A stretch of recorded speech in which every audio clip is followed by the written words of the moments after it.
Hello mga mommies at mga ka-vlog! Welcome back to my channel! Happy Sunday everyone! Larman ta pero kinahanglan natong mubangon. So mauto pag human akong trabaho, lagi ko nakatake og video kay kanila laging nagdali-dali ta kay si Habis nila kaog sayo para manginabuhi. Human nagkaligo among baby, sayo kas na tanan 7 pa lang giligo na. Giilisa na sab na ako siya daan para ready na danmi para maadtog simbahan. Kami ra mong gungduang maadtog simbahan kay si Habi is nang hinabuhi pa man. So man ato is gipatulog sa nako akong baby. And fast forward na dan mi diri simbahan. Unya kay gigutom man akong baby diri sa simbahan. Ako na lang po siyang gipadede para dili magsuwal. As a first time mom and a breastfeeding mom, dili kita dapat pag-ulaw-ulaw kay mamo ginatong rule sa kinabuhi. Basta ako nagtawar ako diha. At dahil sa mga gwapa nga nasa akong luyo. Dana dan mig simba ani nagbakla na dan mi padong pauli. Nakahilis nga ni pero nagbaklay. Huy. Tawa dan makita na kay video guys. Oh guys, pati inita kay guys ngisi nami oh.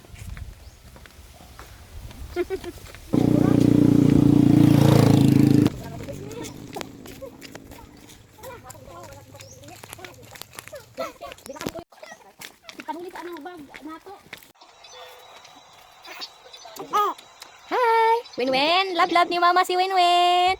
Kay nakauli naman ta, so nagluto na dayon ko kay mauli ba si Habi taod-taod. While galong agko, ako po din ginilkatiran si Bibi Winwin. As a first time ma'am, grabe struggle man ay kaning magnilkater ta sa atong anak. Ginahinluan dyan ako ni Permi ang akong anak oy. Mamon dyan part na to, isip po sa kaginikanan.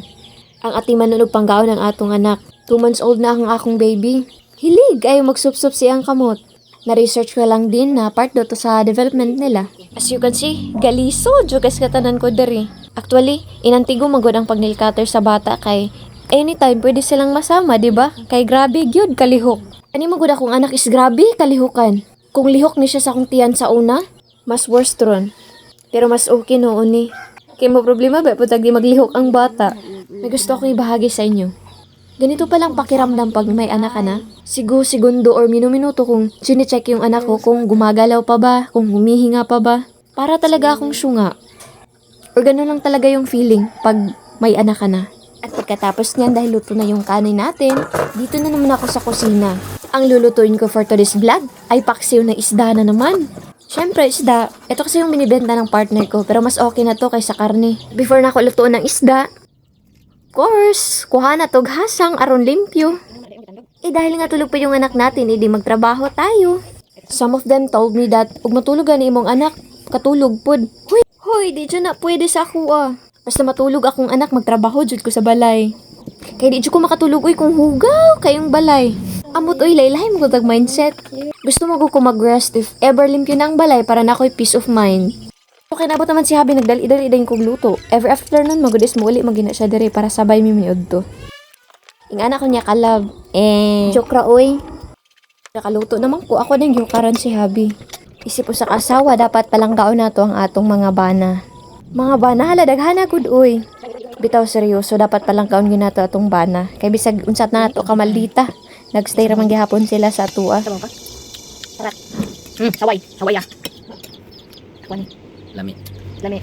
Ulo imo. Ano na? Ito ba? Kaya di siyang sabaw. Lami ini sabaw. Lami kaya na. Walay lami tayo. Nagahukas na. Bawon. Walay lami tayo. Pero man mo na banata. Be, buka na to guys. Kana to dali. Duwa na tubig ni Diyos. Ayo. Bisa kayo. Ayo. Ano be? Pagkaon nga bilangkad.